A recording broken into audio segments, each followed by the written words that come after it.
2 weeks ago, Flag City Honor Flight took 83 veterans to Washington, D.C. For many, it was a chance to see the memorials and to bond with fellow veterans. But this trip came with a surprise. And tonight, Dan Cummins joining us with a remarkable story. Dan?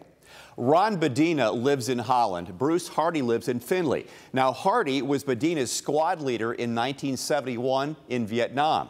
Well, since Hardy grew up in the state of Wyoming, there was no reason to expect he'd wind up on honor flight in Northwest Ohio, but he moved to Northwest Ohio to work at Marathon. Flag City Honor Flight provides these veterans a chance to see the wall. So there's 10. See the names of 58,000 young men just like themselves who never made it home.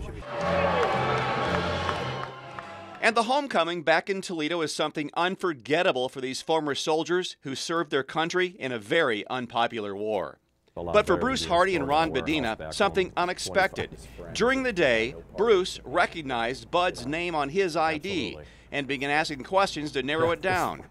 1971, near the DMZ. I said, do you remember one of your squad leaders was nicknamed Sergeant Rock? And Ron's expression was, oh my God, you know. And I said, yeah. I said, I'm Sergeant Rock. And then we embraced for probably half a minute, you know. Yeah. And he knew that I was his squad leader after. But it's been 51 years since we were together. Really what changed the whole tide of the conversation was when you mentioned Don Hanslick's name. Okay. When you said Don Hanslick and me had our backs covered when we were in Quang Tri province up north. That's what really clicked.